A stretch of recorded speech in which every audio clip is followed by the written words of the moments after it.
اہل محبت کے نام۔ اس کتاب کا مقصد مسلمانوں میں باہمی تفرقہ ختم کر کے محبت اور خیرخواہی کی سوچ کو جنم دینا ہے۔ اس کتاب کے مطالعے کے بعد اگر ایک بھی فرد کے دل سے نفرت اور تعصب کا اندھیرا ختم ہو گیا تو یہ میری محنت کا حاصل ہوگا۔ ابو یحییٰ۔ پیش نظر کتاب تیسری روشنی کی اشاعت سے اصل مقصود ان رویوں کی نشاندہی کرنا تھا جو معاشرے میں فرقہ واریت اور نفرت پھیلانے کا سبب بنتے ہیں۔ تاہم ضمنی طور پر اس میں میری کتاب جب زندگی شروع ہوگی کے حوالے سے کیے جانے والے چند اعتراضات و سوالات زیر بحث آ گئے تھے۔ یہ سوالات اصل میں کہیں زیادہ بڑی تعداد میں پوچھے گئے تھے اور بار بار پوچھے جاتے ہیں۔ چنانچہ اب جب کہ اس کتاب کا ای ورژن باقاعدہ عام کیا جا رہا ہے، مناسب یہ محسوس ہوتا ہے کہ ان اہم سوالات کو ایک ضمیمے کے طور پر کتاب کے آخر میں شامل کر دیا جائے جو لوگ مجھ سے بار بار دریافت کرتے ہیں، تاکہ میرے اور دوسرے لوگوں کے لیے بھی آسانی پیدا ہو جائے۔ لوگ میرے بارے میں بھی پوچھتے رہے ہیں، گرچہ تیسری روشنی میں میری داستان حیات کا بڑا حصہ بیان ہو چکا ہے، لیکن پوچھنے والوں کی سہولت کے لیے کافی عرصے سے میرا تعارف سائٹ پر موجود ہے۔ قارئین میں سے جن کو دلچسپی ہو وہ اسے میری ویب سائٹ www.inzar.org پر اباؤٹ اس میں پڑھ سکتے ہیں۔ اللہ تعالیٰ کی بارگاہ عالیہ میں دعا ہے کہ ہم سب کو شیطان اور اس کی ذریت کے شر سے محفوظ رکھے اور ہمیں اپنے حبیب پاک صلی اللہ علیہ وسلم کے راستے پر چلائے، آمین۔ ابو یحییٰ۔ تیسری روشنی۔ میری کتاب جب زندگی شروع ہوگی کو اللہ نے جو مقبولیت عطا فرمائی ہے وہ اردو زبان کی تاریخ میں کسی اور کتاب کو شاید نہیں ملی ہے۔ تاہم اس سے زیادہ اہم بات یہ ہے کہ اس کتاب کو اللہ نے ان گنت لوگوں کے لیے ہدایت اور رہنمائی کا ذریعہ بنا دیا ہے۔ لوگوں کی زندگیاں بدل گئیں۔ توحید اور آخرت کی بنیادی دعوت ایک زندہ حقیقت بن کر ان کے سامنے آ گئی۔ رسول اللہ صلی اللہ علیہ وسلم کی سیرت طیبہ، آپ کے اخلاق عالیہ، آپ کی لائی ہوئی شریعت اور آپ کے عطا کیے ہوئے دین پر عمل کا سچا جذبہ پیدا ہوا۔ لوگوں نے گناہوں کی زندگی سے توبہ کی، نیکی کی راہ اختیار کی، اللہ اور اس کے رسول صلی اللہ علیہ وسلم کی اطاعت کا راستہ اختیار کیا۔ اللہ کی سچی محبت دلوں میں راسخ ہو گئی، اس سے ملاقات اور اس کی جنت کے حصول کا جذبہ پیدا ہوا۔ حشر اور جہنم کی سختیوں سے بچنے کی خواہش دلوں میں گھر کر گئی۔ لوگوں میں خود قیامت کے برے انجام سے بچنے اور دوسروں کو بچانے کی سوچ عام ہوئی۔ یہ سب کچھ ہوا اور آج تک الحمدللہ ہو رہا ہے، اور اس پر اپنے مالک کا بے حد شکر گزار ہوں۔ تاہم یہ ایک فطری چیز ہے کہ جو چیز معاشرے میں غیر معمولی مقبولیت اختیار کر لے اس پر کچھ نہ کچھ مخالفانہ رد عمل بھی ہوتا ہے۔ چنانچہ کچھ عرصے سے کتاب کے خلاف اکا دکا تحریریں سامنے آنا شروع ہوئیں۔ میرا طریقہ یہ رہا ہے کہ جب بھی کوئی منفی بات سامنے آتی ہے میں پہلے مرحلے پر پوری دیانتداری سے یہ کوشش کرتا ہوں کہ میری غلطی اگر واضح کر دی گئی ہے تو میں اس غلطی کی اصلاح کر لوں، کوئی بات اگر کمزور ہے تو اسے دور کر دوں۔ اپنی غلطی واضح نہیں ہوتی تو میں پروردگار سے دعا کرتا ہوں کہ پروردگار، اگر یہ کتاب کسی گمراہی کا سبب ہے تو سب سے پہلے میں اس کے شر سے تیری پناہ مانگتا ہوں اور تیری بارگاہ میں دعا کرتا ہوں کہ اس کتاب کے پھیلنے کے راستے مسدود کر دے، اور اگر یہ تیری مرضی اور رضا کے مطابق ہے تو اپنی خصوصی نصرت بھیج کر اس کتاب کو مزید پھیلا تاکہ زیادہ سے زیادہ لوگ تیرے قریب آ سکیں۔ الحمدللہ، تا دم تحریر یہ کتاب رکنے کے بجائے پھیلتی جا رہی ہے۔ میرے مالک کی عنایت سے انتہائی کم وقت میں یہ اردو کی سب سے زیادہ پڑھی جانے والی کتاب بن چکی ہے۔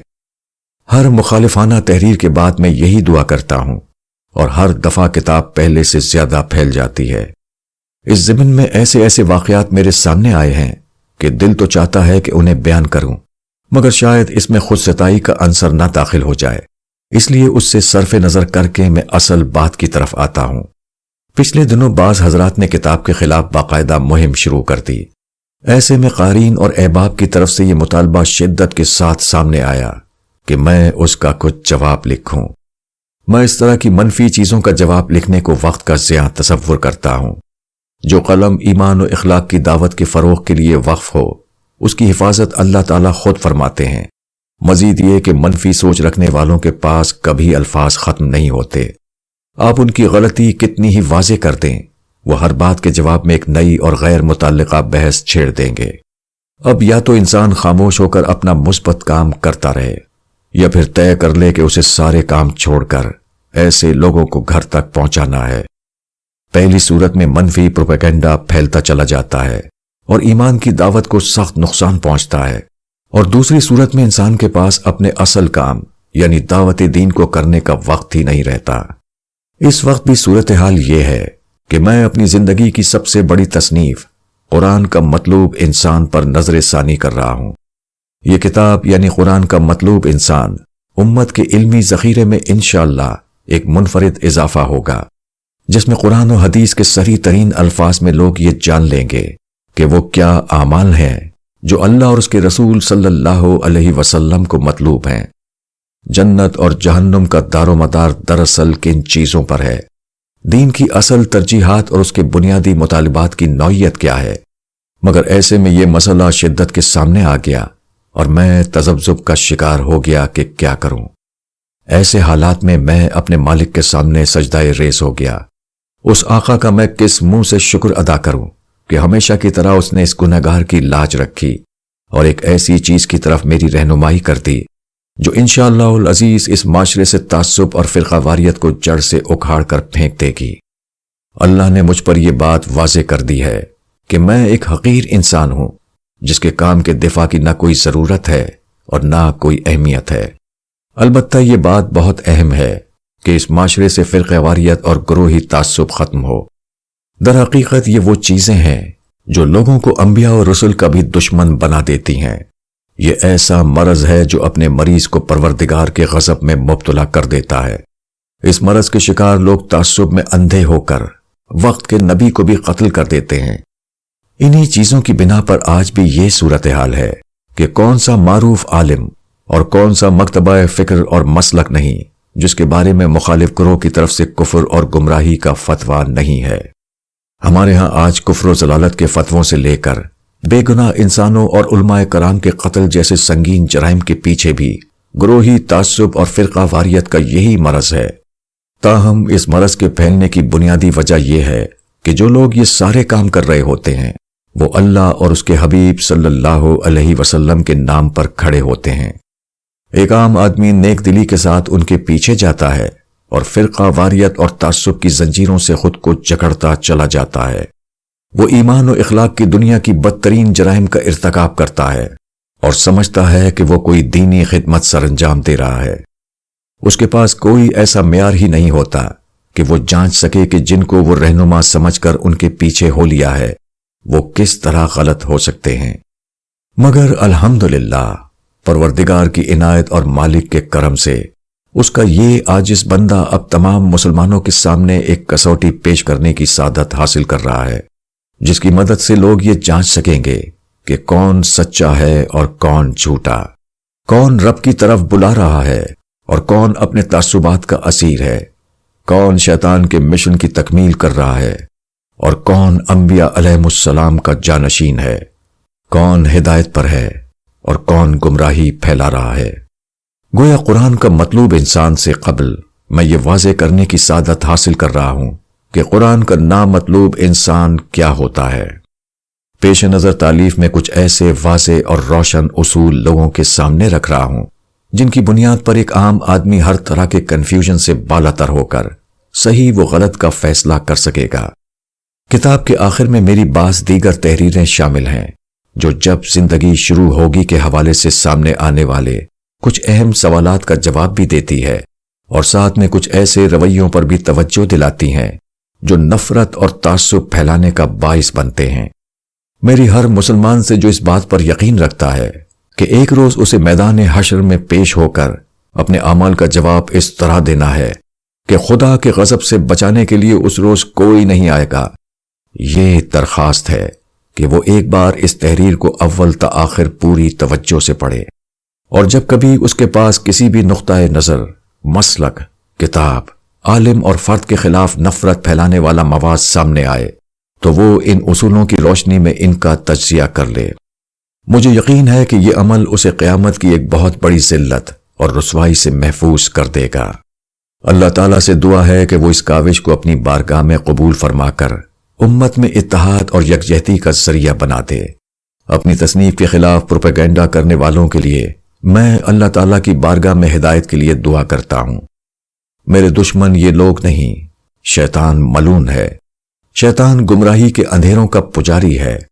اللہ تعالیٰ نے اپنے اس حقیر غلام کو شیطان کے خلاف جنگ کے لیے چنا اور یہ عزت عطا کی کہ اس کی پچھلی 2 کتابوں نے ان گنت لوگوں کو شیطانی اندھیروں سے نکال کر ہدایت کی روشنی تک پہنچایا ہے۔ میری پہلی کتاب جب زندگی شروع ہوگی نے لوگوں میں ایمان اور توبہ کی منادی کی۔ دوسری کتاب قسم اس وقت کی نے دین اسلام پر لوگوں کا اعتماد بحال کیا، اور اب انشاءاللہ یہ کتاب تیسری روشنی بن کر سامنے آئے گی۔ انشاءاللہ اس کتاب کو پڑھ کر ایک مخلص مسلمان فرقہ واریت، نفرت اور گروہی تعصب کے اندھیرے سے نکل کر ہدایت، محبت اور معرفت کی روشنی میں آ جائے گا۔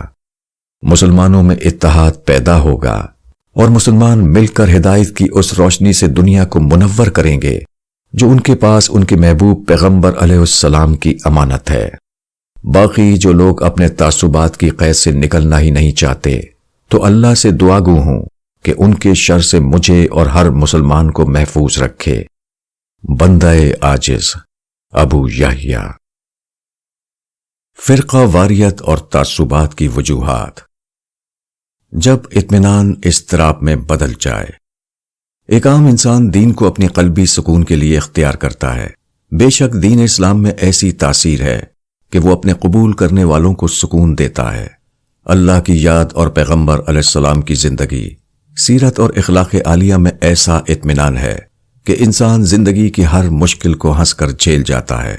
تاہم یہ سکون بخش دین اس وقت انسان میں زبردست اضطراب پیدا کر دیتا ہے جب مذہبی اختلافات کی داستان انسان کے سامنے آتی ہے۔ کفر کے فتوے، گمراہی کے سرٹیفکیٹ، سازشوں کی داستانیں، غرض تنازعات اور اختلافات کی دنیا انسان کا ذہنی سکون درہم برہم کر دیتی ہے۔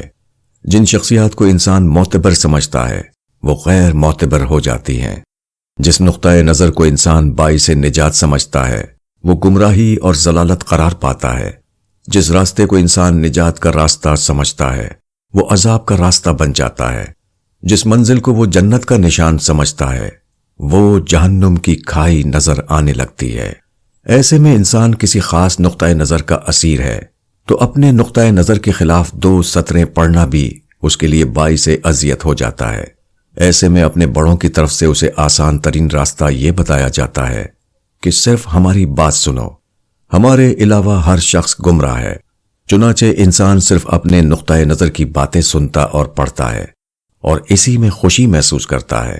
تاہم اس طریقے میں سب سے بڑا خطرہ یہ ہے کہ ہو سکتا ہے انسان واقعی غلط جگہ کھڑا ہو اور کل قیامت کے دن اللہ کی طرف سے اسے یہ بتایا جائے کہ جن باتوں کو تم حق سمجھ بیٹھے تھے ان کا ایک حصہ بالکل غلط تھا۔ تم نے اپنے لیڈروں کی اندھی پیروی کی اور گمراہی کا راستہ اختیار کر لیا۔ رسول کریم صلی اللہ علیہ وسلم اور ان کے مخاطبین کی مثال۔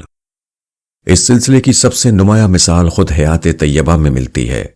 نبی کریم صلی اللہ علیہ وسلم کو عام لوگوں کی نظروں میں غلط ثابت کرنے کے لیے کفار نے آپ پر بدترین الزامات لگائے۔ مجنون، جادوگر، شاعر اور دیگر انتہائی گستاخانہ کلمات دن رات آپ کے بارے میں کہے جاتے تھے۔ آپ کی شخصیت، سیرت، افعال، ازواجی زندگی اور جنگ و جہاد کے معاملات میں ہر پہلو سے کیڑے نکال کر آپ کو غیر معتبر کرنے کی کوشش کی گئی۔ یہ سب کفار اور منافقین کی لیڈرشپ نے کیا، مگر قرآن مجید میں واضح ہے کہ ان کی پیروی کرنے والے بھی قیامت میں عذاب میں ہوں گے اور جسمانی عذاب کے ساتھ اس روحانی اذیت کو بھی سہیں گے کہ انہوں نے کیوں اپنے لیڈروں کی پیروی کی۔ ارشاد باری تعالیٰ ہے، بے شک اللہ نے کافروں پر لعنت کر چھوڑی ہے اور ان کے لیے آگ کا عذاب تیار کر رکھا ہے جس میں وہ ہمیشہ رہیں گے۔ وہاں نہ ان کا کوئی کارساز ہوگا اور نہ کوئی مددگار۔ جس دن ان کے چہرے آگ میں الٹے پلٹے جائیں گے وہ کہیں گے کاش ہم نے اللہ کی اطاعت کی ہوتی اور ہم نے رسول کی اطاعت کی ہوتی، اور کہیں گے اے ہمارے رب، ہم نے اپنے سرداروں اور بڑوں کی بات مانی تو انہوں نے ہمیں راہ سے بھٹکا دیا۔ اے ہمارے رب، ان کو دگنا عذاب دے اور ان پر بہت بھاری لعنت کر۔ سورہ احزاب آیات 64 تا 68۔ ایک انتہائی سنگین مسئلہ۔ ظاہر ہے کہ مذکورہ بالا معاملہ کفار کا ہے، جنہوں نے اپنے لیڈروں کی بات میں آ کر رسول کریم علیہ السلام کا انکار کیا۔ مگر کوئی سچائی کتنی چھوٹی کیوں نہ ہو، اس کا انکار اپنی ذات میں ایک جرم ہے۔ مزید یہ کہ فرقہ وارانہ اختلافات میں نہ صرف دوسرے فریق کی بات سننے سے انکار کیا جاتا ہے، بلکہ دوسرے نقطہ نظر کو باطل قرار دے کر فوراً کفر اور گمراہی کی ایک مہم شروع کر دی جاتی ہے، جبکہ صحیح روایات کے مطابق یہ انتہائی خطرناک معاملہ ہے۔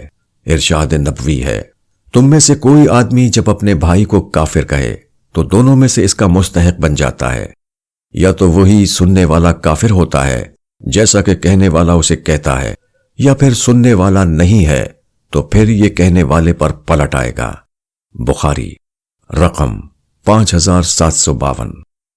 یہ ظاہر ہے کہ انتہائی سنگین معاملہ ہے۔ کفر کا نتیجہ جہنم کی وہی آگ ہے جس کا ذکر اوپر قرآن کے حوالے سے بیان ہوا ہے۔ پھر آخرت کے علاوہ دنیا میں بھی ہم جانتے ہیں کہ یہ اختلاف، تعصب اور فرقہ واریت وہ آگ ہے جو ہمارے معاشرے میں نفرت، دہشت اور قتل و غارت گری پھیلا رہی ہے۔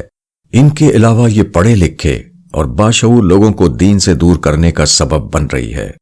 ایک عام پڑھے لکھے غیر جانبدار شخص کا مسئلہ۔ اس معاملے کا ایک دوسرا پہلو یہ ہے کہ ایک عام غیر جانبدار شخص جو دین کا زیادہ علم نہیں رکھتا، وہ بیچارہ کبھی دو فریقوں میں سچائی جاننے کی کوشش بھی کرے تو اس کا علم اس بات کی اجازت ہی نہیں دیتا کہ وہ فنی مباحث اور علمی اختلافات کو سمجھ سکے۔ وہ جس فریق کی بات سنے گا اسے لگے گا کہ وہی ٹھیک کہہ رہا ہے۔ ایک عام آدمی ان چیزوں کو سمجھنے کے لیے زیادہ وقت نہیں نکال سکتا، اور اگر نکالے گا تو آخرکار وہ اہل علم کے پاس ہی جائے گا، اور اس بات کا امکان ہے کہ وہ اسے صرف اپنے نقطہ نظر کی درستی اور دوسروں کی غلطی پر قائل کرنے کی کوشش کریں گے۔ ایسے میں یہ ضروری ہے کہ ایک عام آدمی کے سامنے کچھ ایسی موٹی موٹی چیزیں آ جائیں جن سے وہ سمجھ سکے کہ جب اہل علم ایک دوسرے پر تنقید کرتے ہیں تو کس کی بات درست ہونے کا امکان زیادہ ہوتا ہے۔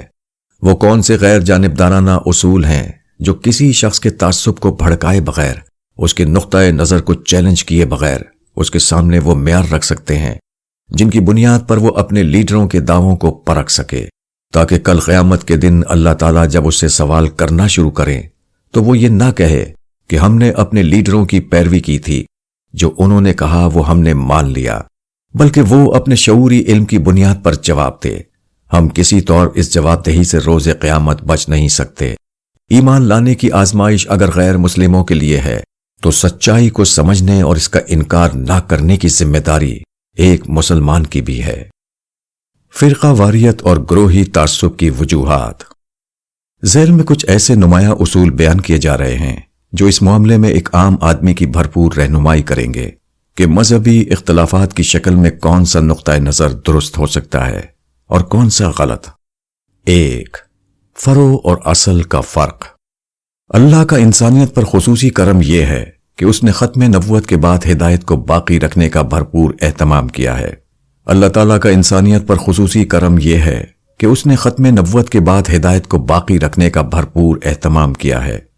اس کا طریقہ یہ اختیار کیا گیا ہے کہ دین کی بنیادوں یعنی قرآن کریم اور سنت رسول صلی اللہ علیہ وسلم کو مکمل طور پر محفوظ کر دیا ہے۔ یہ حقیقت قرآن مجید میں بھی بیان ہوئی اور متعدد احادیث میں بھی اس کا ذکر ہوا ہے۔ اس پوری فکری اور عملی دینی روایت میں کچھ اصولی اور بنیادی باتیں اور کچھ فروعی چیزیں ہیں، کچھ اصل اور بنیادی احکام ہیں اور کچھ ان کے حصول میں مددگار ہوتے ہیں، کچھ احکام مقاصد کا درجہ رکھتے ہیں اور کچھ سد ذریعہ یعنی اصل ممانعت سے روکنے کے لیے ان ذرائعوں سے روکنا جو اس حرام میں مبتلا کر سکتے ہیں کی حیثیت رکھتے ہیں۔ کچھ چیزیں بالکل واضح، بین اور روشن ہیں اور کچھ کو جان بوجھ کر مبہم اور غیر واضح چھوڑ دیا گیا ہے۔ گروہی تعصب اور فرقہ واریت کو پیدا کرنے والی سب سے بنیادی چیز دراصل یہی ہے کہ لوگ اصل چیزوں کو چھوڑ کر یا غیر اہم سمجھ کر فروعیات کو دعوت کا موضوع بنا لیتے ہیں۔ یہاں رک جائیے اور میرا جملہ دوبارہ پڑھیے۔ میں نے یہ نہیں کہا کہ فروعیات پر غور نہیں کرتے، میں نے یہ لکھا ہے کہ فرویات کو دعوت کا موضوع بنا لیتے ہیں۔ فرویات پر غور کرنے اور ان کو دعوت کا موضوع بنا لینے اور خود اصول فرا میں کیا فرق ہے اور ان کی باہمی جگہ بدل دینے سے کیا ہوتا ہے، میں اسے ایک مثال سے واضح کرنے کی کوشش کروں گا۔ آمین بالجہر کا معاملہ۔ نماز دین کا بنیادی حکم ہے۔ اس کا مقصد قرآن مجید کے مطابق اللہ کی یاد قائم کرنا ہے۔ اس کا عملی طریقہ ہم تک اس طرح پہنچا ہے کہ نبی کریم صلی اللہ علیہ وسلم کے دور سے لے کر آج تک نسل در نسل لوگ نماز پڑھتے اور اپنے بچوں کو سکھاتے چلے آئے ہیں۔ اس عملی اہتمام کے علاوہ اہل علم ہمیشہ اپنی تحریر و تقریر میں نماز پر گفتگو کر کے اس کا طریقہ واضح کرتے رہے ہیں۔ اس طریقے میں یہ بات شامل ہے کہ رسول اللہ صلی اللہ علیہ وسلم کی ہدایت کے مطابق قیام میں سورہ فاتحہ کی تلاوت کے بعد آمین کہی جائے۔ بخاری رقم 782، مسلم رقم 915۔ اس آمین کی آواز کتنی بلند ہو یہ سرتاسر ایک فروعی مسئلہ ہے، اس لیے اس پر اہل علم میں اختلاف پایا جاتا ہے۔ اس اختلاف سے نہ نماز باطل ہوتی ہے اور نہ اللہ کے ہاں اس کی قبولیت پر کوئی سوال پیدا ہوتا ہے۔ اس لیے یہ بحث اگر اہل علم کے درمیان ہی رہے اور وہ اپنی تحریر میں اسے موضوع بنا لیں، اس پر تحقیق کریں، اپنی مجالس میں اس پر تبادلہ خیال کریں، دلائل کا تبادلہ کریں، ایک دوسرے پر اپنا نقطہ نظر واضح کر کے انہیں قائل کرنے کی کوشش کریں، تو اس سے کوئی فساد برپا نہیں ہوگا۔ لیکن جیسے ہی یہ چیزیں ممبروں کا موضوع بنیں گی، واعظ و تبلیغ کا مواد قرار پائیں گی، دعوتی تحریروں اور تقریروں میں زیر بحث آنے لگیں گی، ہدایت اور گمراہی کا معیار قرار پائیں گی، یہ معاشرے میں بدترین فساد پھیلانے کا سبب بن جائیں گی۔ تھوڑے عرصے پہلے تک اس آمین کا یہی معاملہ تھا۔ مجھے اپنی نوعمری کے وہ واقعات اچھی طرح یاد ہیں جب ہماری مسجد میں کوئی شخص آ کر بلند آواز سے آمین کہہ بیٹھتا تھا تو نماز کے بعد لوگ اس طرح اسے گھور گھور کر دیکھتے تھے کہ اس کا مسجد میں ٹھہرنا دو بھر ہو جاتا تھا۔ مگر الحمدللہ عمرہ و حج پر بکثرت عوام کے جانے کا یہ فائدہ ہوا کہ اب لوگوں کو اندازہ ہو چکا ہے کہ یہ کوئی ایسا اہم مسئلہ نہیں، جس نے زور سے آمین کہنا ہے وہ کہے اور جو چاہے آہستہ کہے۔ اللہ تعالیٰ دونوں صورتوں میں اس آمین کو توجہ سے سنتے ہیں۔ اس بحث سے واضح یہ ہوا کہ اس امت کے اہل علم میں اصل معاملات پر کوئی اختلاف نہیں ہوتا، اختلاف صرف اور صرف جزوی اور فروعی چیزوں پر ہوتا ہے۔ ظاہر ہے کہ اہل علم اپنی اپنی تحقیق کے لحاظ سے جن نتائج تک پہنچیں گے بہرحال اسے بیان کریں گے، اس میں کوئی حرج نہیں، بلکہ یہ ایک اچھی علمی روایت ہے۔ اسی کی بنا پر ہمارا دین ہر طرح کے حالات میں قابل عمل رہنے کی صلاحیت رکھتا ہے۔ مگر جیسے ہی یہ نتائج فکر و دعوت دین کا عنوان بنیں گے، مسئلہ پیدا ہو جائے گا۔ یہ مسئلہ اس وقت سنگین ہو جاتا ہے جب لوگ ان فرویات کو اصل کی جگہ لے جاتے ہیں، بلکہ ان سے بھی زیادہ اہم بنا دیتے ہیں۔ انہیں اس سے کوئی غرض نہیں ہوتی کہ فرع اور اختلاف کرنے والا اصل میں ان کے ساتھ ہی کھڑا ہے۔ ان کے نزدیک فرع اتنی اہم ہو جاتی ہے کہ وہ اصل کے اتفاق کو بالکل بھول کر فروعی اختلاف کی بنا پر فتویٰ بازی کر دیتے ہیں، اور پھر آہستہ آہستہ ایک فرقہ اور متعصب گروہ وجود میں آ جاتا ہے۔ اکثر فرقے وارانہ اختلافات کی وجہ یہی ہوتی ہے کہ لوگ اصل کو بھول کر فرع کو اہم بنا دیتے ہیں، وہ تولہ کو سیر اور ذرے کو پہاڑ بنا دیتے ہیں۔ ان کی یہ تبدیلی شفٹ آف ایمفیسس جب ہو جاتی ہے تو غیر اہم چیز اہم بن کر دعوت کا موضوع بنتی ہے۔ لوگ فروعی چیزوں کی طرف بلاتے ہیں۔ فرع میں ہمیشہ اختلاف ہوتا ہے، مگر ایسے لوگ چونکہ فرع کو اصل بنا چکے ہوتے ہیں، اس لیے وہ اس اختلاف کو اصل کا اختلاف قرار دے کر کفر و گمراہی کے فتوے لگانا شروع کرتے ہیں، اور آخرکار بات ایک جدا فرقہ بننے پر جا کر ختم ہوتی ہے۔ اس لیے تعصبات اور فرقہ وارانہ اختلافات کو سمجھنے کا پہلا بنیادی اصول یہ ہے کہ یہ اختلافات کرنے والے زیادہ تر فرویات پر بات کرتے ہیں اور ان کو حق و باطل کا مسئلہ بنا دیتے ہیں، جبکہ یہ رویہ سرتاسر ایک غلط رویہ ہے جو فساد اور انتشار کا باعث بنتا ہے۔ جہالت اور جذباتیت۔ فرقہ واریت اور گروہی تعصبات کو پھیلانے کا دوسرا اہم اور بنیادی سبب جذباتیت اور جہالت ہے۔ جیسا کہ پیچھے بیان ہوا ہے کہ فروعی معاملات میں اہل علم میں ان کی تحقیق کے لحاظ سے اختلاف ہو ہی جاتا ہے، مگر محقق اہل علم کی حد تک یہ اختلاف صرف علمی اختلاف رہتا ہے۔ اس کا سبب یہ ہے کہ محقق علماء بالعموم یہ جانتے ہیں کہ گرچہ انہوں نے ایک رائے قائم کی ہے، مگر اس معاملے میں دوسروں کی مختلف آراء بھی موجود ہیں، نیز وہ دین کی اصل اور فروع کا فرق بالعموم اچھی طرح سمجھتے ہیں۔ بدقسمتی سے بڑے اہل علم کے رخصت ہونے کے بعد ان کی جگہ کچھ ایسے لوگ سنبھالتے ہیں جن کا علم و تحقیق سے کچھ زیادہ واسطہ نہیں ہوتا۔ یہ اسلاف کا نام تو لیتے ہیں، مگر شاذ ہی کبھی اسلاف کی کتابیں انہوں نے پڑھی ہوتی ہیں۔ یہ علم کی بات تو کرتے ہیں، مگر مسلمانوں کی شاندار علمی روایت کی انہیں کوئی خبر نہیں ہوتی۔ ان کا کل سرمایہ علم اپنے مسلک، اپنے گروہ، اپنی تنظیم اور اپنی جماعت کا لٹریچر ہوتا ہے۔ ظاہر ہے کہ اس طرح کا لٹریچر اپنے نقطۂ نظر کو درست ثابت کرنے کے لیے لکھا گیا ہوتا ہے۔ یہ کبھی سلف اور خلف کے تمام علم اور تمام اہل علم کی آراء اور ان کے دلائل کا بیان نہیں ہوتا۔ اس لٹریچر میں اگر کبھی دوسروں کی بات نقل ہوتی ہے تو صرف اس لیے کہ اس پر تنقید کر کے اسے غلط ثابت کیا جا سکے، ورنہ اپنی بات اور اپنے نقطۂ نظر کو اس میں آخری حق بنا کر پیش کیا جاتا ہے۔ یہ چیز ان لوگوں میں اپنے نقطۂ نظر کے حوالے سے ایک خاص قسم کی جذباتیت پیدا کر دیتی ہے، بلکہ ہوتا بھی یہی ہے کہ اس نقطۂ نظر کو قبول کرنے والے پہلے مرحلے پر ایسے ہی جذباتی رجحان رکھتے ہیں، چنانچہ جہالت اور جذباتیت ملتے ہیں اور فرقہ واریت کو عروج پر پہنچا دیتے ہیں۔ دوسروں کے خلاف مہم جوئی شروع ہو جاتی ہے، فتویٰ بازی کا بازار گرم ہو جاتا ہے، اپنے ناقص علم اور بودھی دلیلوں کو آخری سچ کے طور پر لوگوں کے سامنے پیش کیا جاتا ہے۔ جہاں کہیں یہ ناقص علم اور بودھی دلیلیں ختم ہو جائیں، وہاں جھوٹ بولنے میں بھی کوئی حرج نہیں سمجھا جاتا۔ یوں عوام الناس ایسے کم علم لوگوں کے فریب میں آ کر یہ سمجھتے ہیں کہ انہوں نے تو قلم توڑ دیا ہے، تاہم ایسے سطحی علم کے لوگ اپنی جہالت سے اتنے ناواقف نہیں ہوتے۔ انہیں پتا ہوتا ہے کہ کوئی بھی صاحب علم ان کی جہالت کا پردہ چاک کر کے ان کی حقیقت دنیا کو دکھا سکتا ہے، پھر ان کے معتقدین ان سے وہ سوالات کریں گے جن کا کوئی جواب ان کے پاس نہیں ہوگا۔ اس لیے وہ پیروکاروں کو یہ تلقین کرتے ہیں کہ کبھی کسی گمراہ آدمی کی بات نہیں سننا، کوئی کتاب کہیں اور سے ملے تو کسی سخی عالم، یعنی اس سے مراد وہ خود ہی ہوتے ہیں، سے تصدیق کروا کر پڑھنا۔ بلکہ اس کی ضرورت کیا ہے؟ بس ہماری ہی کتابیں پڑھو اور ہماری تقریریں سنا کرو، یہی سامان ہدایت ہے۔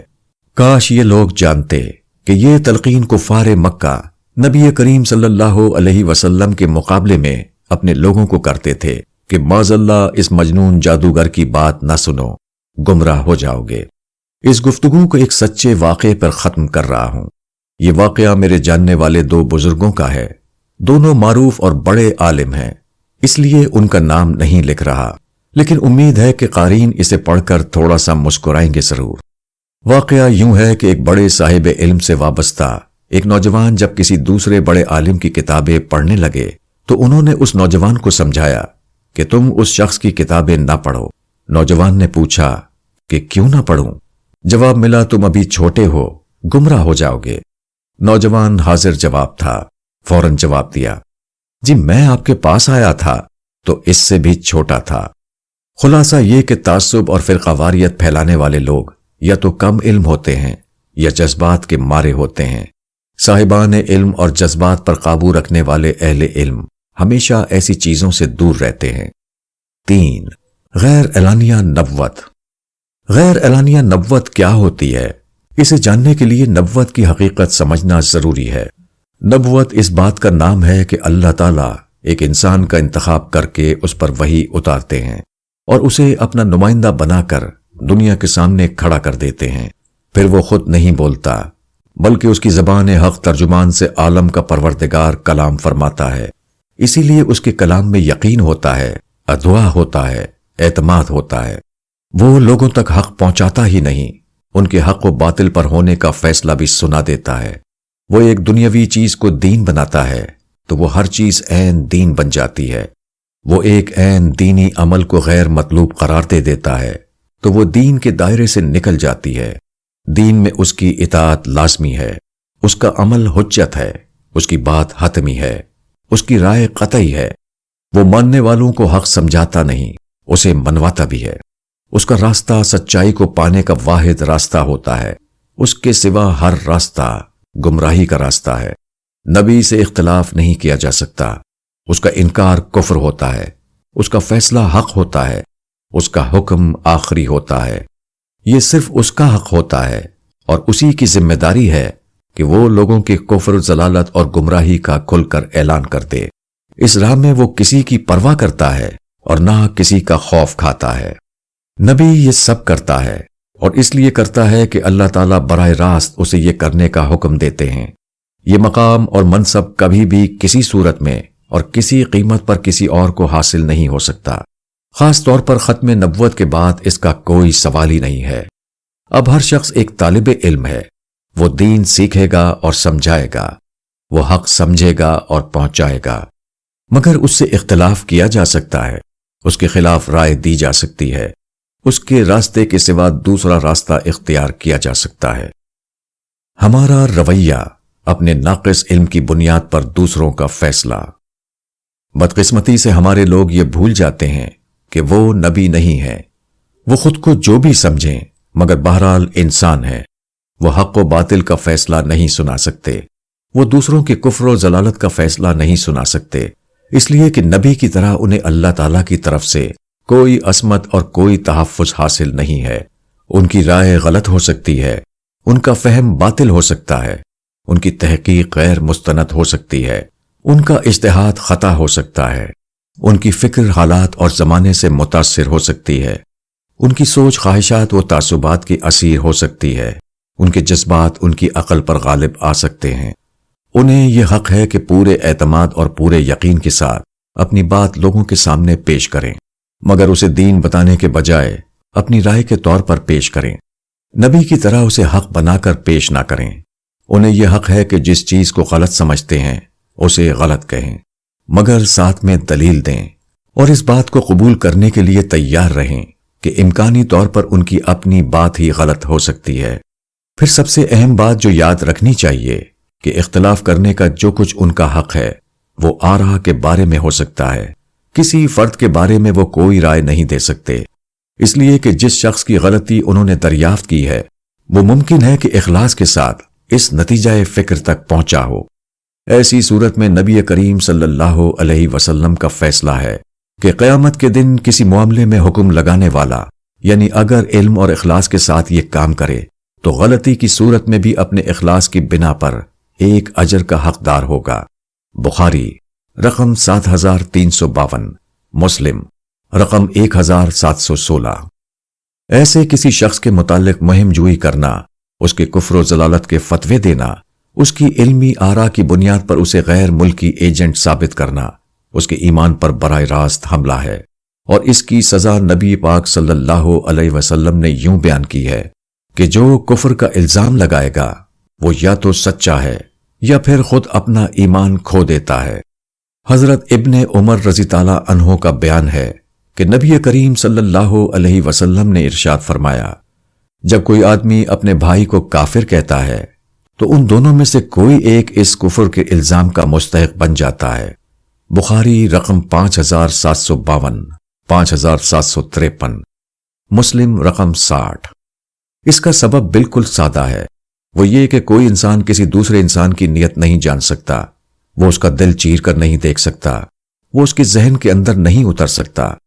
سب سے بڑھ کر کسی دوسرے کے متعلق رائے قائم کرنے والا خود غلط ہو سکتا ہے، وہ نبی نہیں، اس پر فرشتے نہیں اترتے، وحی نہیں آتی، اسے خدائی تحفظ حاصل نہیں، اس لیے یہ اس کا حق ہی نہیں کہ کسی دوسرے فرد کے متعلق کوئی رائے قائم کرے۔ رائے ہمیشہ دوسرے کی رائے کے بارے میں دی جاتی ہے، اس سے آگے بڑھ کر اس کی شخصیت، آخرت، ایمان اور نیت کے بارے میں کوئی فیصلہ دینا اللہ تعالیٰ کے غضب کو بھڑکانے کا ذریعہ بن سکتا ہے۔ بدقسمتی سے ہمارے معاشرے میں یہ سب ہوتا ہے، اور یہ کام وہ لوگ کرتے ہیں جن کا علم ایک خاص نقطۂ نظر سے منسلک ہونے کی بنا پر بالعموم اپنے نقطۂ نظر تک محدود ہوتا ہے۔ وہ بیچارے ساری زندگی صرف اپنا نقطۂ نظر پڑھتے اور سنتے ہیں، انہیں اپنے علم، اپنے لٹریچر، اپنے گروپ اور اپنے فرقے کے علاوہ کسی اور کی خبر نہیں ہوتی۔ وہ اسی محدود علم، خاص دائرے، متعصبانہ سوچ اور جذبات سے بھرپور کیفیت میں دوسرے کے حق و باطل، صحیح و غلط اور حتیٰ کہ کفر و ایمان کا فیصلہ کرنے لگتے ہیں۔ کاش یہ لوگ جانتے کہ اس جرم کی سزا کتنی بھیانک ہے، مگر یہ لوگ اپنے دائرے میں بند رہتے ہیں اور پورے یقین سے اپنے پیروکاروں کو بتاتے ہیں کہ ہم آخری سچ بیان کر رہے ہیں اور ہماری فکر سے اختلاف کسی صورت میں ممکن نہیں ہے۔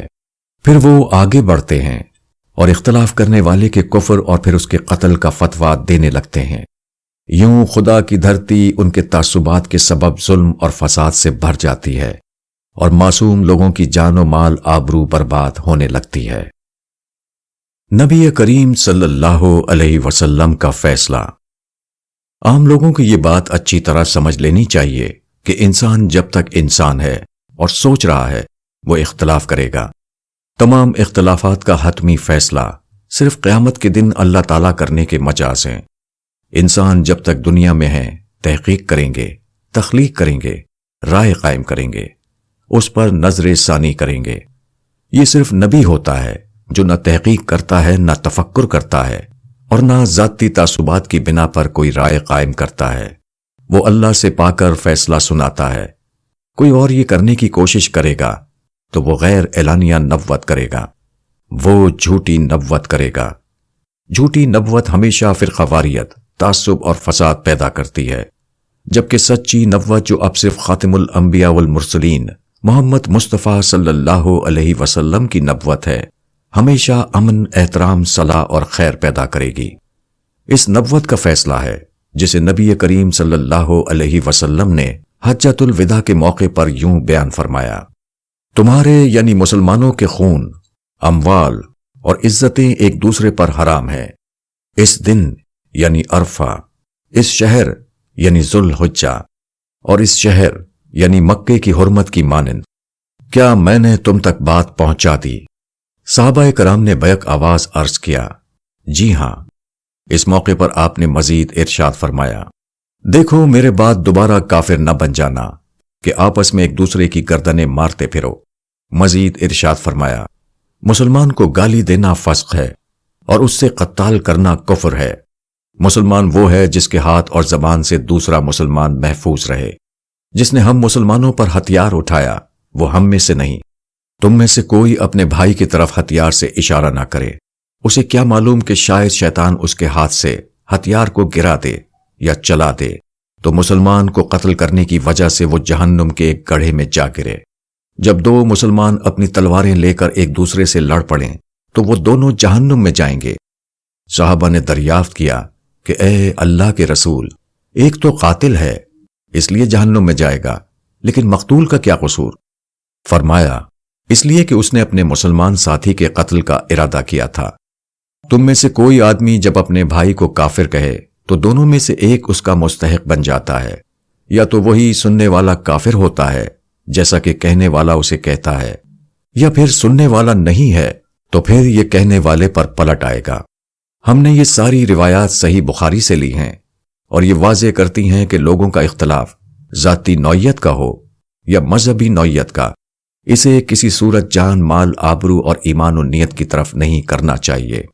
یہی وہ اصول ہے جس پر ایک عام آدمی بآسانی یہ فیصلہ کر سکتا ہے کہ مذہبی اختلافات میں غلط رویہ کیا ہوتا ہے۔ جب کبھی کوئی اختلافی مسئلہ سامنے آئے، ہمیشہ یہ دیکھے کہ کہنے والا کس جگہ کھڑا ہے، کیا اس نے اپنی رائے کو آخری سچ کے طور پر پیش کیا ہے یا وہ محض اسے ایک رائے سمجھ کر بیان کر رہا ہے۔ وہ اپنی رائے بیان کر رہا ہے تو اس میں غلطی کا امکان ہو سکتا ہے، اور اگر اپنی اس ناقص رائے کو حق سمجھ کر اس کی بنیاد پر دوسروں کے خلاف کفر کے فتوے دے رہا ہے تو وہ غیر اعلانیہ نبوت کر رہا ہے۔ یہ جھوٹی نبوت ہے۔ یہ کرنے والے اور اس کو ماننے والے دونوں قیامت کے دن ماخوذ ہوں گے۔ 4. منافقین اور مستشرقین کا طریقہ۔ رویے اور سوچ کی اگلی خرابی جو فرقہ واریت اور تعصب کے فروغ کا ذریعہ بنتی ہے، وہ نبی کریم صلی اللہ علیہ وسلم کے دشمن منافقین مدینہ اور مستشرقین کے طریقے کی پیروی ہے۔ منافقین مدینے کا طریقہ کیا تھا، اسے سمجھنا ہے تو واقعہ اف کی مثال سمجھیے۔ یعنی غزوہ بنی مستلق سے واپسی پر ہماری ماں سیدہ عائشہ رضی تعالی عنہا کسی وجہ سے لشکر سے پیچھے رہ گئیں۔ ایک صحابی حضرت صفان بن معطل سلمہ رضی تعالی عنہ جو لشکر کی روانگی کے بعد نگرانی پر مامور تھے، وہاں سے گزرے تو آپ کو دیکھ کر صورتحال کا اندازہ کر لیا اور خاموشی سے اپنا اونٹ آپ کو پیش کر دیا۔ آپ اونٹ پر سوار ہوئیں اور یہ دونوں اس طرح لشکر سے جا ملے کہ سیدہ عائشہ رضی تعالی عنہا اونٹ پر تھیں اور وہ رسی پکڑے ساتھ ساتھ آ رہے تھے۔ منافقین نے یہ دیکھا تو ان دونوں پر بہتان لگا کر ایک عظیم فتنہ برپا کر دیا۔ منافقین نے اتنی زبردست پروپیگنڈا مہم چلائی جن میں حضرت حسان بن ثابت رضی تعالی عنہ جیسے صحابی رسول بھی شامل ہیں، اس کا شکار ہو گئے۔ آخرکار اللہ تعالیٰ نے خود ام المومنین کی برات قرآن مجید میں نازل کر کے اس فتنے کا خاتمہ فرمایا۔ اس واقعے سے جو طریقہ واردات ہمارے سامنے آتا ہے وہ یہ ہے کہ جب کوئی معاملہ ایسا سامنے آئے جس کی مثبت تعویل کرنا ممکن ہو، اور جیسا کہ اس معاملے میں کی جا سکتی تھی کہ نبی کریم کی اہلیہ جن سے وہ سب سے بڑھ کر راضی ہوں ایسا کام کیسے کر سکتی تھیں، اور نبی کا ایک جانثار اپنے آقا کی عزت پر ڈاکہ ڈال کر کیسے صاحب ایمان رہ سکتا تھا، اور یہ کرنے کے بعد پورے اعتماد سے دونوں ایک ساتھ اعلانیہ لشکر میں کیسے داخل ہو سکتے ہیں، جبکہ ایسے کام ہمیشہ چھپ کر کیے جاتے ہیں۔ ایسے تمام مثبت امکانات کو چھوڑ کر منفی ترین امکان کو لیا جائے، چاہے وہ کتنا ہی بعید ہو، اور اسے حقیقت بنا کر پیش کر دیا جائے۔ لوگوں کی نیت، ایمان اور آبرو پر حملہ کیا جائے، حسن زن کو بالائے طاق رکھ کر بدگمانی سے معاملے کا آغاز کیا جائے، موقع، محل، سیرت و شخصیت، عرف و شہریت سب کو نظر انداز کر کے بدترین بہتان کو بھی بآسانی لگا دیا جائے۔ اس طریقہ واردات کو اگر نقطہ عروج پر کسی نے پہنچایا ہے تو وہ مستشرقین کا گروہ ہے۔ مستشرقین ان مغربی اہل علم کو کہتے ہیں جو مشرقی علوم اور مشرقی تہذیب کے ماہر ہوتے ہیں، تاہم ان کی ایک بڑی تعداد کا موضوع اسلام، قرآن اور پیغمبر اسلام کی شخصیت رہی ہے۔ اس میں سے بھی زیادہ تر لوگوں کا کام یہ رہا ہے کہ وہ اسلام اور پیغمبر اسلام کی شخصیت پر ہر ممکنہ حملے کر کے اسے لوگوں کی نگاہوں میں غیر معتبر بنانے کی کوشش کریں۔ دوربین اور خوردبین۔ ان مستشرقین کی طریقہ واردات کے بارے میں سب سے خوبصورت تبصرہ مولانا ابو الحسن علی ندوی رحمۃ اللہ علیہ نے یوں کیا ہے کہ یہ لوگ خوردبین سے دیکھتے ہیں اور دوسروں کو دوربین سے دکھاتے ہیں۔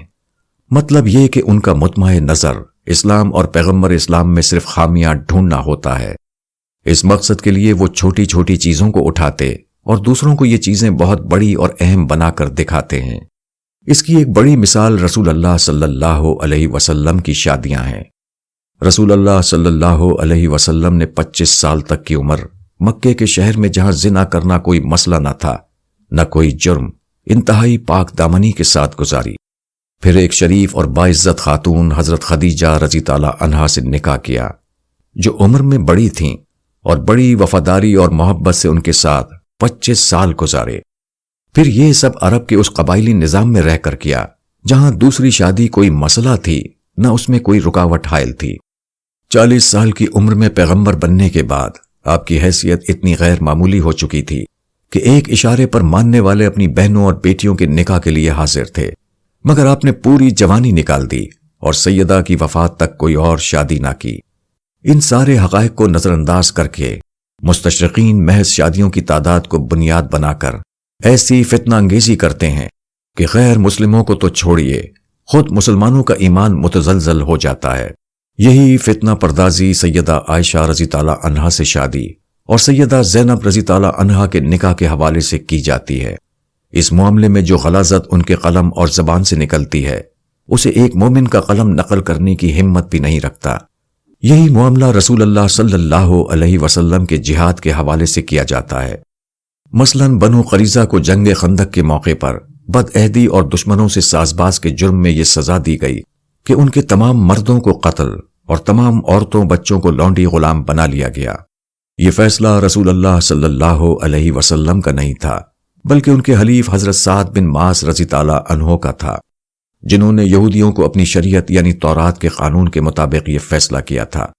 مگر اس واقعے کے موقع، محل اور پس منظر کو الگ کر کے مستشرقین اس کو خوب اچھالتے اور نبی رحمت کے متعلق ایسا پروپیگنڈا کرتے ہیں کہ عقل حیران ہو جاتی ہے۔ یہ ہم نے ایک دو نمایاں مثالیں دی ہیں، وگرنہ ان لوگوں نے اس طریقہ واردات کو استعمال کر کے اتنا مکرو پروپیگنڈا پھیلایا ہے اور ایسی مہم جوئی کی ہے کہ حد نہیں۔ متعصب لوگوں کا طریقہ۔ منافقین اور مستشرقین یہود کا یہی وہ طریقہ واردات ہے جو فرقہ واریت اور گروہی تعصب پھیلانے والے لوگ اختیار کرتے ہیں۔ بظاہر یہ اللہ اور رسول کا نام لیتے ہیں اور حمیت دین کے نام پر کھڑے ہوتے ہیں، مگر ان کا طریقہ ٹھیک یہی ہوتا ہے۔ کسی عالم کی پوری زندگی اور شخصیت کو نظر انداز کر کے اس کی تحریر کا ایک جز لیا، سیاق و سباق سے کاٹا اور کفر کا فتویٰ ایجاد کر دیا، اپنے نقطۂ نظر اور مفروضوں کو حق کا معیار سمجھا اور سامنے والے کی بات کو عین باطل قرار دے دیا، جھوٹ اور دروغ گوئی کا سہارا لیا اور کسی بھی فرد، گروہ اور کتاب کے خلاف ایسی بھرپور مہم چلائی کہ لوگ اس کا نام سن کر کانوں پر ہاتھ رکھنے پر مجبور ہو جائیں۔ کسی بات یا واقعے کو لیا، موقع محل اور پس منظر کو چھپا لیا اور اپنے مخاطب اور ماننے والوں کو یہ باور کرا دیا کہ یہ بات کرنے والا گمراہ ہے اور گمراہی پھیلا رہا ہے۔ یہ طریقہ واردات سیاق و سباق، موقع محل اور پس منظر کو نظر انداز کرنے اور علمی خیانت کے دیگر طریقوں سے ہی عبارت نہیں، بلکہ الزام، بہتان، جھوٹ، دروغ گوئی، دھوکہ دہی، تجسس، بدگمانی اور دین و ایمان اور نیت پر براہ راست حملوں جیسے شدید ترین ایمانی اور اخلاقی جرائم پر مشتمل ہوتا ہے۔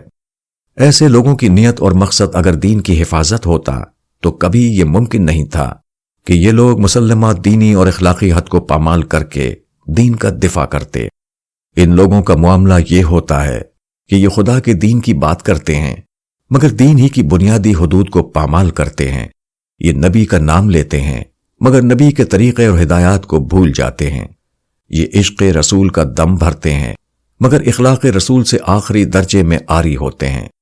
یہ عدل اجتماعی کا نعرہ لگاتے ہیں مگر قلم ہاتھ میں لے کر عدل نہیں کرتے۔ یہ دن رات دوسروں کو درس قرآن دیتے ہیں اور قرآن کی یہ بنیادی ہدایت بھول جاتے ہیں کہ کسی قوم کی دشمنی تمہیں نا انصافی پر آمادہ نہ کرتے، اس لیے ہمیشہ عدل کرو۔ مائدہ آیت 8۔ یہ اپنے بنائے ہوئے آئینے میں دوسروں کی تصویر دیکھتے اور دکھاتے ہیں اور یہ بھول جاتے ہیں کہ ان کا آئینہ حقیقت کے بجائے ان کے تعصبات اور جذبات کا اسیر ہو سکتا ہے۔ یہ مذہبی سیادت کے منصب پر فائز ہو کر اس بات سے نہیں ڈرتے کہ ان کی پرسش دوسروں سے زیادہ ہوگی۔ یہ نہیں سوچتے کہ جو دھیلے کے امین نہیں، پروردگار انہیں زمین کا خزانہ کیسے دے سکتا ہے۔ جو قلم ہاتھ میں لے کر عدل نہ کر سکے، ان کے ہاتھ میں زمین کا اقتدار کیسے دیا جا سکتا ہے۔ بدقسمتی سے مستشقرین کا یہ طریقہ قول سدید۔ آیت 70۔ اے ایمان والو، اللہ سے ڈرو اور درست بات کرو اور ہر حال میں عدل۔ مائدہ آیت 8 کہ قرآنی احکام کی خلاف ورزی ہے، مگر آج سب سے بڑھ کر مسلمان ہی اس طریقے کے علمبردار ہو چکے ہیں اور پروپیگنڈا کی ایسی مہمیں چلاتے ہیں کہ یہودیوں کو بھی شرم آ جائے۔ غیر روایتی کام کی مخالفت۔ فرقہ واریت اور گروہی تعصبات کا ایک سبب یہ ہوتا ہے کہ لوگ اپنے سامنے کسی ایسے عالم یا محقق کو دیکھتے ہیں جس کا کام انتہائی غیر معمولی مگر غیر روایتی ہوتا ہے۔ ایسے لوگ بارہا ایسے نئے کام کا آغاز کرتے اور ایک ایسا نیا طریقہ اختیار کرتے ہیں جو معاصرین کے وہم و خیال سے بلند ہوتا ہے۔ یہ غیر روایتی مختلف اور منفرد چیز خود تعصبات کو بھڑکا دیتی ہے۔ ایسے اہل علم کے متعلق میں مولانا ابو الحسن علی ندوی کا ایک اقتباس یہاں نقل کر رہا ہوں جو انہوں نے علامہ ابن تیمیہ کے حوالے سے لکھا تھا۔ اسے پڑھیں اور دیکھیں کہ مولانا نے کس خوبی سے اس مخالفت کی وجوہات کا تجزیہ کیا ہے جس کا سامنا ابن تیمیہ کو اس دور کی روایت سے ہٹنے کی بنا پر کرنا پڑا۔ یہ وجوہات کسی فکر، فلسفہ اور نقطۂ نظر کے مخالفین کی مخالفت کو سمجھنے کے لیے بہترین نمونہ ہے۔ ان کو سمجھنے کے بعد فرقہ واریت اور مذہبی اختلافات کو سمجھنا بہت آسان ہو جاتا ہے۔ میں یہاں یہ بتاتا چلوں کہ مولانا ابو الحسن علی ندوی ان بزرگوں میں سے ہیں جنہیں عالم عرب و عجم میں بہت عزت اور احترام کے ساتھ دیکھا جاتا ہے۔ ان کی علمی حیثیت یہ ہے کہ 20ویں صدی میں جو 5 بزرگ عالم اسلام میں چوٹی کے علماء شمار کیے جاتے تھے، مولانا ان میں سے ایک تھے۔ مولانا سے ذاتی طور پر مجھے بڑی عقیدت اور محبت ہے اور میں نے ان سے علمی طور پر بہت استفادہ کیا ہے۔ اب ذرا مولانا کا درج ذیل اقتباس ملاحظہ فرمائیے جو ذرا طویل ہے مگر زبان و بیان کے اعتبار سے کمال کی چیز ہے۔ مولانا ابو الحسن علی ندوی کا اقتباس۔ ان غیر معمولی علمی و ذہنی کمالات اور مسلم اخلاص و تدین کے ساتھ ایک سلیم الطبع انسان کے دل میں یہ سوال پیدا ہوتا ہے کہ ان یعنی ابن تیمیہ کے معاصرین اور بعض متاخرین نے کیوں اس شدت سے ان کی مخالفت کی، اور ان کی ذات ان کے زمانے سے لے کر اس وقت تک کیوں موضوع بحث بنی ہوئی ہے۔ ایسے جامع کمالات کے انسان کی عظمت و قبولیت پر تو سب کا اتفاق ہونا چاہیے۔ یہ سوال حق بجانب ہے، اور اس کا مستحق ہے کہ ان کی سیرت اور ان کی معاصر تاریخ کی روشنی میں سنجیدگی سے اس کا جواب دیا جائے۔ اولاً تو یہی ان کی عظمت کی دلیل ہے کہ ان کی ذات کے بارے میں شروع سے دو فریق بنے ہوئے ہیں، اور ان میں حریفانہ کشمکش جاری ہے۔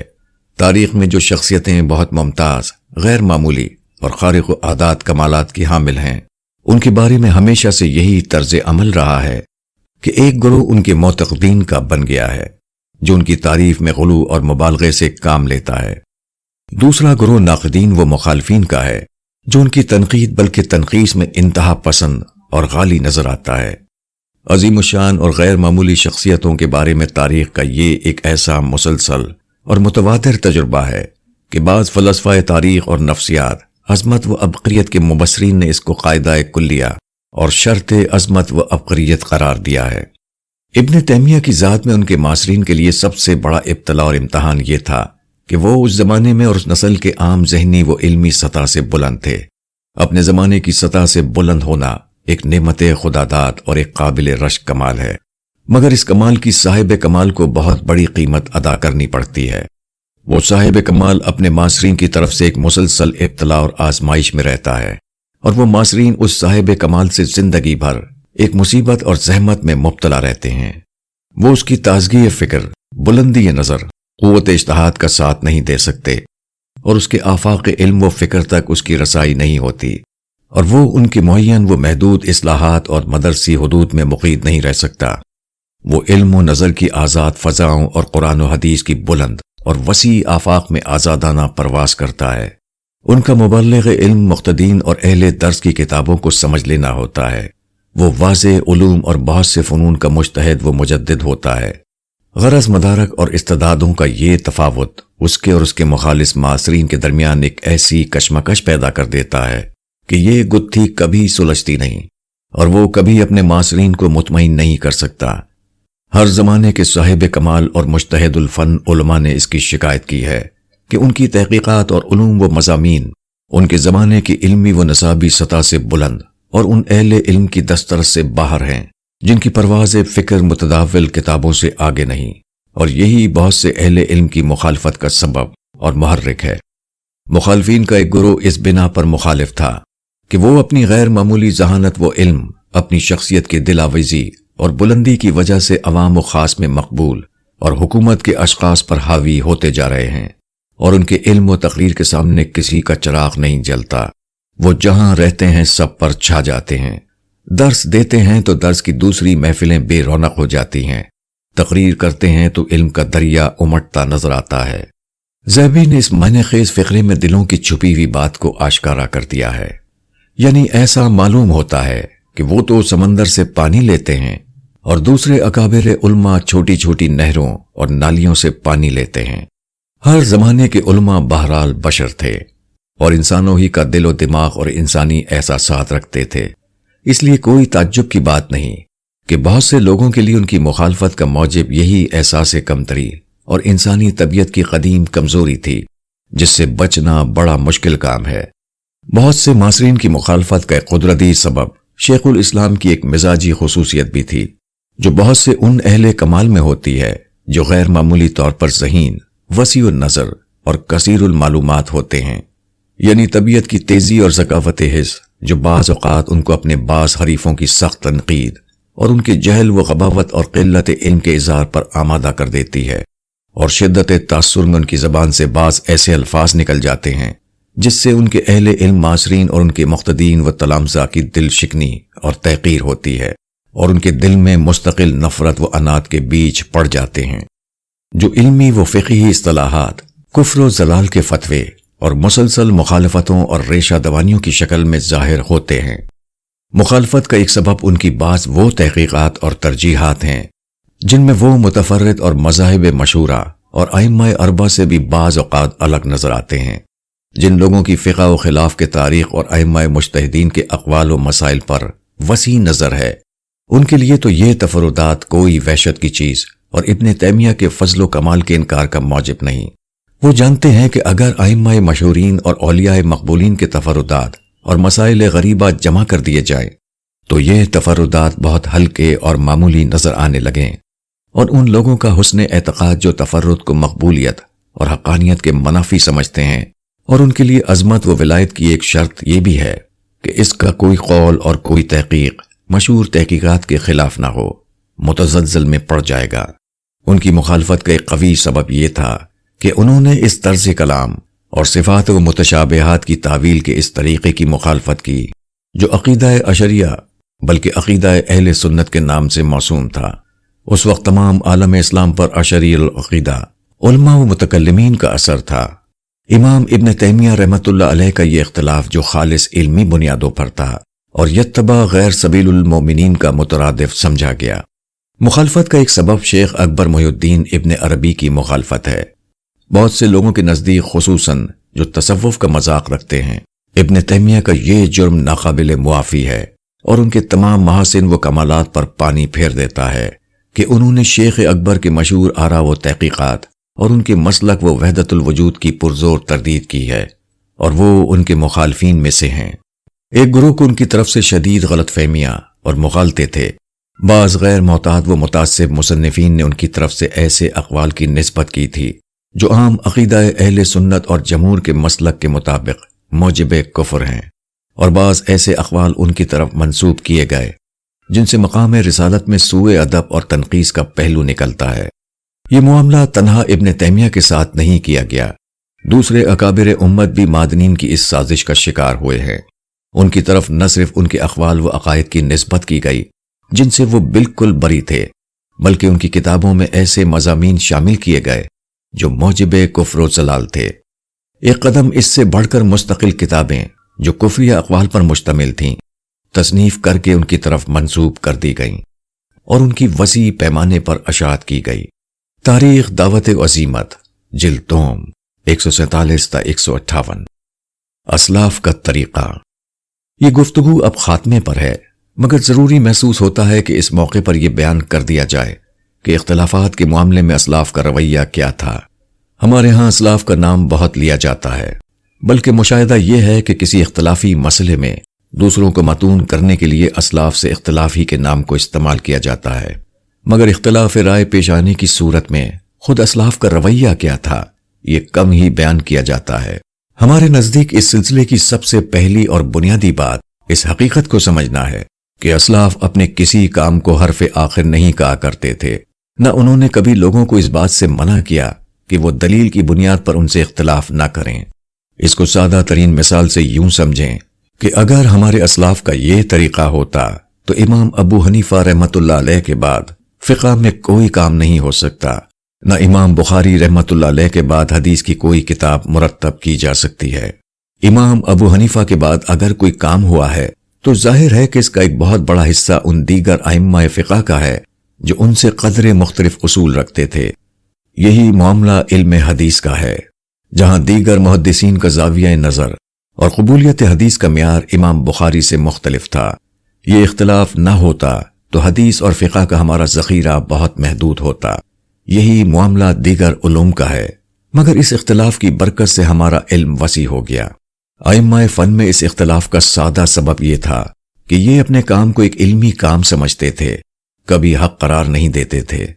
اس معاملے میں امام شافعی کے اس قول کو حرف آخر کی حیثیت حاصل ہے، یعنی میری رائے درست ہے گرچہ غلطی کا امکان رکھتی ہے، اور دوسرے شخص کی بات غلط ہے گرچہ اس کے درست ہونے کا احتمال ہے۔ یہاں یہ بھی ذہن میں رہنا چاہیے کہ بعض اوقات مسئلہ صحیح اور غلط کا ہوتا ہی نہیں، ایک ہی معاملے کو دیکھنے کے ایک سے زیادہ زاویے ہو سکتے ہیں۔ بعض اوقات معروضی حالات کی بنا پر ایک بات زیادہ درست ہو سکتی ہے اور دوسرے حالات میں دوسری رائے زیادہ قابل عمل ہو جاتی ہے۔ بعض اوقات تحقیق، علم اور استعداد نتائج فکر میں فرق پیدا کر دیتے ہیں۔ بعض اوقات اہل علم کا مزاج اور افتاد طبع بھی رائے کے فرق کا سبب بن جاتا ہے۔ غرض فہم اور تحقیق کی صلاحیت، ذوق اور طبیعت، زاویہ نظر و فکر، علم و استعداد اور خارجی حالات مل کر رائے کے اختلاف کا سبب بن جاتے ہیں۔ شاگرد استاد سے اختلاف کر دیتا ہے اور اگلے والے پچھلے والوں کے برعکس ایک رائے قائم کر لیتے ہیں۔ ہمارے اسلاف ان ساری چیزوں کو سمجھتے تھے اور اسی بنیادوں پر دوسروں سے اختلاف کرتے اور دوسروں کو اختلاف کرنے کی اجازت دیتے تھے۔ بڑے صاحبان علم نے اس میں کبھی توحش اور پریشانی کی بات نہیں سمجھی، کیونکہ یہ سارا اختلاف فروع میں ہو رہا ہوتا ہے، اصول میں نہیں۔ اس میں ابتدائی صدیوں کی بھی کوئی قید نہیں۔ امام ابن تیمیہ کی مثال اوپر گزری ہے، جو قرون اولیٰ کے بعد پیدا ہونے والے بہت بڑے عالم تھے۔ جیسا کہ مولانا ندوی نے اوپر فرمایا کہ انہوں نے بہت سے معاملات میں اگلوں سے اختلاف کیا اور بڑے ائمہ کے برعکس اپنی ایک منفرد رائے قائم کی، اور آج بھی ان کی آرا کو ماننے والے بھی کم نہیں ہیں۔ چنانچہ آج بھی جتنے مسائل ہیں وہ دراصل اسلاف کے اس اصول کو چھوڑ دینے کا نتیجہ ہے، جس کے تحت ہمارے ائمہ اور اسلاف نہ صرف اختلاف کرنے کی اجازت دیتے رہے بلکہ اپنی غلطی کا امکان بھی ہمیشہ تسلیم کرتے رہے۔ جیسا کہ امام شافعی نے فرمایا، یعنی میری رائے درست ہے گرچہ غلطی کا امکان رکھتی ہے، اور دوسرے شخص کی بات غلط ہے گرچہ اس کے درست ہونے کا احتمال ہے۔ جھوٹے پروپیگنڈے کو بلا تحقیق پھیلانا۔ ان تمام وجوہات کے ساتھ کچھ اور اخلاقی کمزوریاں بھی اس گروہی تعصب اور فرقہ واریت میں اضافے کا سبب بن جاتی ہیں۔ ہوتا یہ ہے کہ الزام و بہتان تراشنے والا کوئی ایک شخص ہوتا ہے، مگر باقی لوگ کار ثواب سمجھ کر اس کو پھیلانے لگتے ہیں۔ اوپر واقعہ افق کی جو تفصیلات بیان ہوئی، ان کے بعد اللہ تعالیٰ نے سیدہ عائشہ رضی تعالیٰ عنہا کی جو برات سورہ نور آیت 11 تا 18 میں نازل کی، اس میں تمام کمزوریوں کی طرف خصوصیت سے توجہ دلائی گئی جو معاشرے میں الزام و بہتان کی سوچ عام کرتی ہیں۔ یہ درج ذیل ہیں۔ مسلمانوں کو ایک دوسرے کے متعلق نیک ہی گمان کرنا چاہیے، کیونکہ الزام و بہتان کی کسی مہم میں ایک طرف مہم جوئی کرنے والے لوگ ہوتے ہیں اور دوسری طرف اس مہم کا نشانہ بننے والا شخص۔ ایسے میں عام لوگوں کی یہ ذمہ داری ہے کہ ہمیشہ حسن ظن سے کام لیں۔ وہ ایسی کسی بات کو سنتے ہی کہہ دیں کہ یہ بہتان ہے، اور ہمیں حق نہیں کہ ہم ایسی کوئی بات زبان پر لائیں۔ اس کے برعکس بغیر علم و تحقیق کے اس بات کو آگے پھیلانا، خود ایک منفی رائے قائم کرنا، دوسروں کی رائے سازی کرنا، ایک بہت بڑی بات اللہ کے عذاب کو دعوت دینے کے مترادف ہے۔ حدیث مبارکہ میں اس عمل کو جھوٹ کہا گیا ہے۔ ارشاد نبوی ہے، کسی شخص کے جھوٹا ہونے کے لیے یہ کافی ہے کہ وہ ہر سنی سنائی بات بیان کرنے لگے۔ یہ روایت امام مسلم اپنے صحیح کے مقدمے میں لائے ہیں، اور دیگر محدثین مثلا امام البانی نے اس کو صحیح کہا ہے۔ صحیح الجامع حدیث رقم 4482۔ اسی مفہوم کی ایک صحیح روایت یہ ہے کہ کسی شخص کے گناہ گار ہونے کے لیے یہ کافی ہے کہ وہ ہر سنی سنائی بات بیان کرنے لگے۔ السلسلۃ الصحیحہ 2025۔ سیدہ رضی تعالیٰ عنہا کے معاملے میں بہتان تو زنا کا لگایا گیا تھا، مگر تردید کرتے وقت قرآن مجید نے زنا کا لفظ استعمال ہی نہیں کیا۔ اس کا ایک سبب یہ ہے کہ قرآن مجید الزام و بہتان کے اس رویے پر تنقید کو صرف زنا کے الزام کی حد تک محدود نہیں کرنا چاہتا، بلکہ اس کے پیش نظر یہ بات ہے کہ کسی مسلمان پر اگر کسی اور پہلو سے بھی کوئی سنگین الزام لگایا جائے، جیسا کہ مذہبی اختلافات میں آج کل مسلمانوں کی نیت اور ان کے ایمان پر براہ راست حملے کر کے انہیں کافر اور گمراہ قرار دیا جاتا ہے، اس رویے کی بھی حوصلہ شکنی کی جائے۔ کسی کی عزت پر حملہ کرنا بڑا سنگین جرم ہے، مگر اس کے ایمان اور نیت کو ہدف بنانا اس سے بھی کہیں زیادہ سنگین جرم ہے۔ رسول اللہ صلی اللہ علیہ وسلم نے اس چیز کو سمجھا اور اس کو بیان کیا ہے۔ چنانچہ بخاری و مسلم میں اس مفہوم کی متعدد روایات ہمیں ملتی ہیں، جس میں واضح کیا گیا ہے کہ کسی مسلمان کو کافر کہنا خود اپنے کفر کا سبب بن جاتا ہے۔